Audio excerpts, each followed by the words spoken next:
Hello, Guitar Land. We are back in town.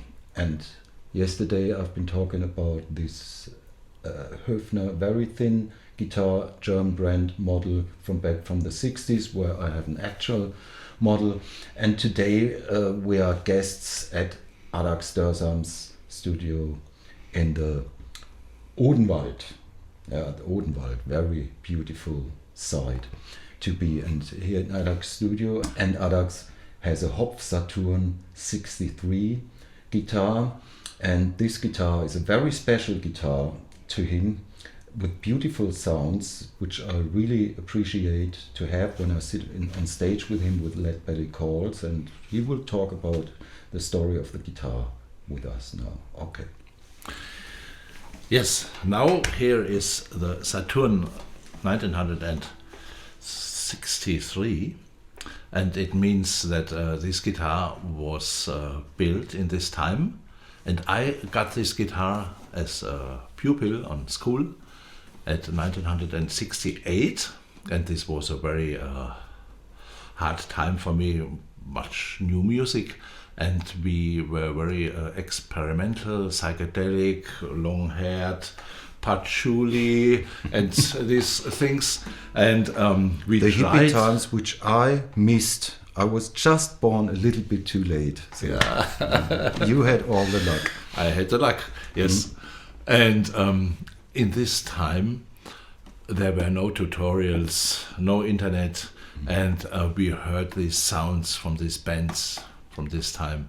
And it was great to hear, but we searched for the sounds. And one funny thing is this spoon for coming into shoes. And I tried this.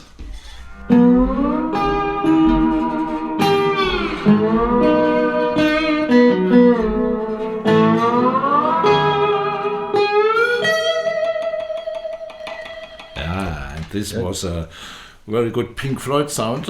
Yeah, I mean that's an interesting thing here with this shoe spoon, or however it's called in English, we don't know right now. For example, this famous slide guitar player Sonny Landreth, he started playing slide because one of his favorite guitar players, he thought he was playing slide, but he had a B bender in his Telecaster, and he tried to copy the B bender sound and thought it was slide, and so he ended up becoming a slide guitar player. So, no, that's a good alternative.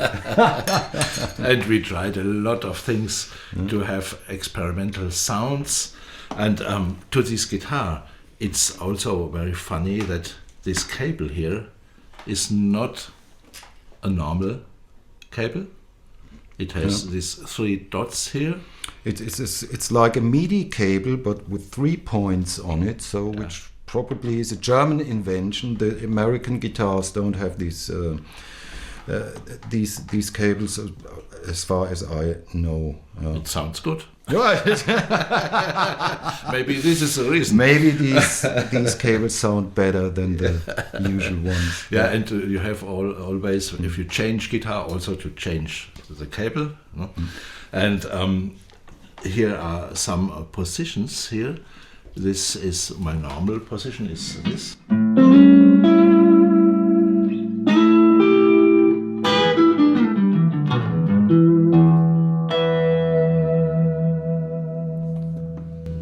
But you have also here a less height.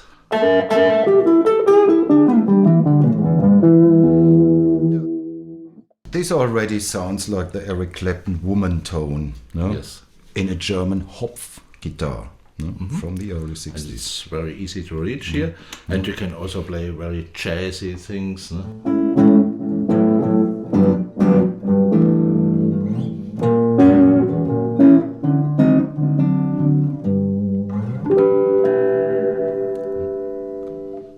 I prefer this position.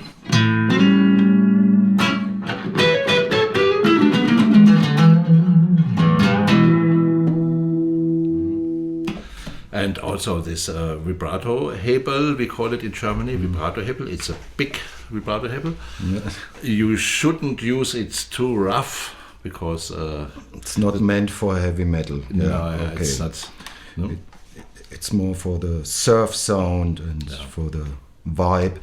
So I had the guitar in my hand. So before we cut the video, and it's a bit smoother than a Bixby tremolo. So it's got this real long arm, and but it works very well, and it's got a great sound. Yeah. And it looks great. Yeah. And at this time we experimented very much with hammers and with all things. And in end of the 70s, this guitar, my first, was totally destroyed. And then 2015, a man in my street, an old man, said, "Oh, I have in my basement an old guitar, look at it." And it was exactly this guitar, the same that I used. And we had, at this time, we had the band in the school, we were the official school band, and we played with long hairs, blues, Clapton, and things like this, and very much own stuff also. And now I play a song from me, and it's called Luna Smiles.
Yeah, it's got a real great sound. It's also, you played some Hendrix kind of licks in between, so you can get the Fenderish sound out of it, but you also get a wide range of different sounds out of this guitar.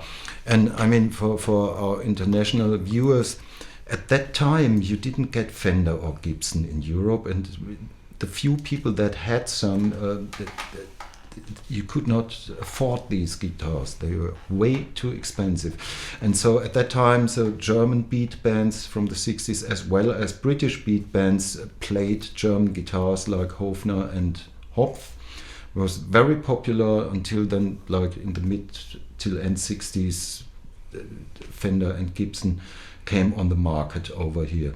But it's quite sad that when the Asian manufacturers came on the market, that the German guitar manufacturers, most of them went out of business or went way smaller than they have been. No?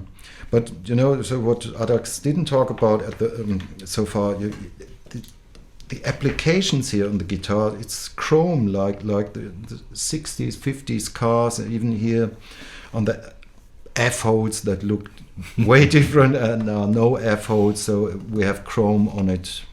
So it's a piece of art. It's a real piece of art with a very special story connected to Adax that owns lots of other guitars. So much too much. Probably between 100 and 200 or something like this. Yeah. 200 about. Yeah. But he plays this guitar a lot on a lot of occasions and a lot of gigs, also when we play together. Yeah. I love this guitar very much, and when I got it again, 2015, it was promptly very friendly to me. It was the feeling was very good, and you can also play distortion sounds. No?